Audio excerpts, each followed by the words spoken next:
দিনরাত স্ত্রীকে মারছে ভূত, বাঁচান। ডাক্তারের কাছে কাতর আরতি স্বামীর। বর্তমান পত্রিকার অনলাইন পোর্টালে গত 2রা জানুয়ারি খবরটা পড়ে খুব স্বাভাবিকভাবেই চমকে গেছিলাম আমরা।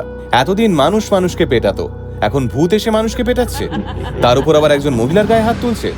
ঘটনাটা ঠিক কি সেটা জানার চেষ্টা করতেই চমকে উঠেছিলাম আমরা। ঠিক কি হয়েছিল ওই মহিলার সঙ্গে, চলুন এবার সেটাই জেনে নিই।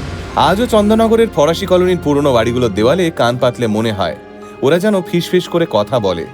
রাত গভীর হলে হলুদ স্ট্রিট লাইটের আলোয় ভেজা সেই বাড়িগুলোর ফাটল ধরে যেন বেরিয়ে আসে চাপা শব্দ, কখনো হাঁটার আওয়াজ, কখনো নিঃশ্বাসের ফাঁকে চাপা কান্না।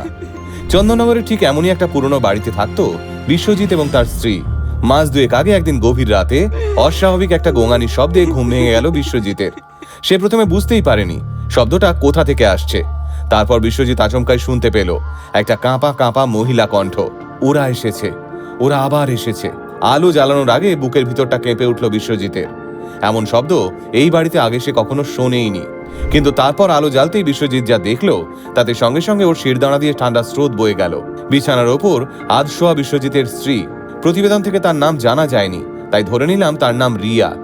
আধশোয়া অবস্থায় রিয়ার শরীর থরথর করে কাঁপছে, ওর গা দিয়ে দরদর করে ঘাম ঝরছে। ওর পিঠ জুড়ে ছড়িয়ে আছে অসংখ্য আঁচড়ের দাগ, কিছু একেবারে টাটকা লাল, কিছু আবার শুকিয়ে কালচে হয়ে গেছে। কোথাও নখের আঁচড়, তো কোথাও আবার চামড়া উঠে গিয়ে রক্ত বেরোচ্ছে। কে করেছে এগুলো? বিশ্বজিতের গলা দিয়ে আওয়াজ বেরোলো না ঠিক করে। রিয়া ধীরে ধীরে চোখ তুলল। না, ওর চোখে আতঙ্কের কোনো ছাপ ছিল না, ছিল একটা গভীর শূন্যতা।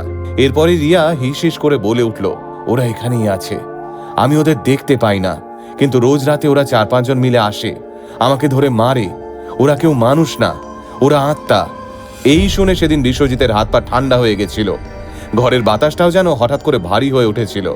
দরজা জানালা সব বন্ধ, কিন্তু রিয়ার কথায় বিশ্বজিতের মনে হলো ওই ঘরে তারা আর একা নেই। সেই রাতের পর থেকে বাড়িটা আর আগের মতো ছিল না। দিনের বেলায় রিয়া স্বাভাবিক, কথা বলে, রান্না করে, গান শোনে, হাসে, কিন্তু রাত নামলেই বদলে যায় সব কিছু। কখনো চিৎকার, কখনো নিঃশব্দ কান্না, আর প্রতিটা সকালের সঙ্গেই নতুন নতুন দাগ। বিশ্বজিৎ প্রথমে ভেবেছিল দোষটা বুঝি এই বাড়িটারই। কথা 5 কান হতেই সবাই এই ঘটনাটাকে ফরাসি কলোনির পুরনো বাড়িগুলোর অশান্ত আত্মাদের গল্পের সঙ্গে জুড়ে দিল। কিন্তু কেউ তখনও বুঝতেও পারেনি আসল সত্যিটা লুকিয়েছিল মানুষের মনের সবচেয়ে গভীর অন্ধকারে। একজন নামকরা ওঝাকে ডাকা হলো।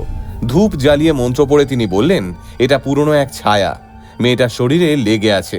কয়েকদিন পর আবার তান্ত্রিক এলো। সে বলল রাতে পাহারা দিতে হবে, কিছু অশুভ শক্তি এই বাড়িতে ঘোরাফেরা করছে। সবই করা হলো, কিন্তু কিছুই বদলালো না, বরং রিয়ার শরীরের দাগ যেন আরো বাড়তে লাগলো। বিশ্বজিৎ রাত জেগে পাহারা দিল, সারা রাত আলো জ্বালিয়ে বসে থাকলো, তবুও সে কিছুই দেখতে পেল না।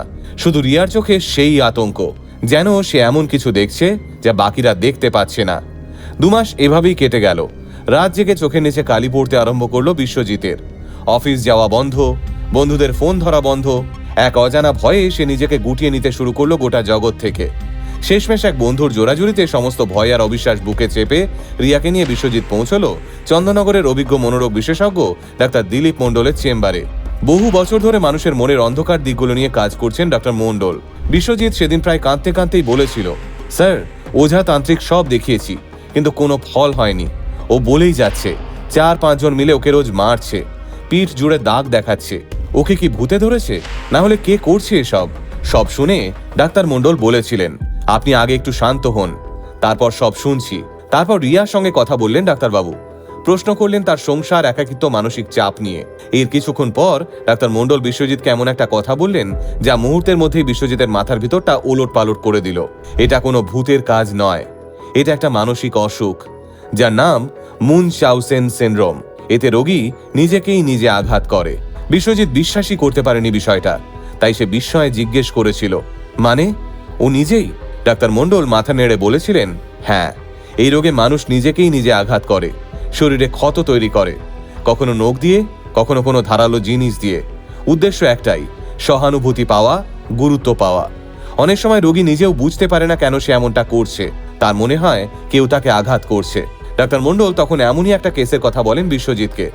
বছর 5 আগে আরজি কর মেডিকেল কলেজে এক মা তার 10 বছরের মেয়েকে নিয়ে এসেছিল।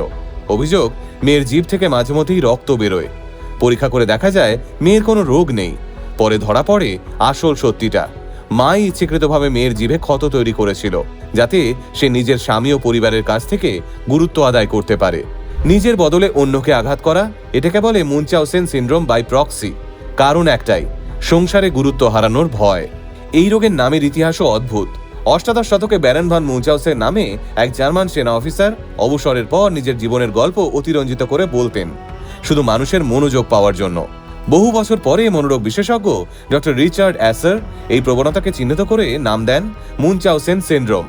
এরপর রিয়ার চিকিৎসা শুরু হলো। থেরাপি, কাউন্সেলিং, ওষুধ সবই চলল। ধীরে ধীরে রিয়া মেনে নিল সবটা সে নিজেই করত, সংসারের চাপ আর একাকিত্ব থেকে।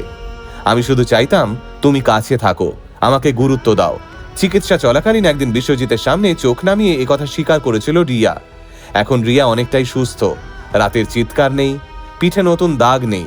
কিন্তু বিশ্বজিৎ, সেই প্রথম রাতের আতঙ্কটা সে আজও ভুলতে পারেনি, হয়তো কোনোদিনই ভুলতে পারবে না। হিউম্যান সাইকোলজি বড়ই অদ্ভুত এক জিনিস। তাই হয়তো বলে, মানুষের মাথাই হলো এই পৃথিবীর সবচেয়ে ভয়ঙ্কর অস্ত্র।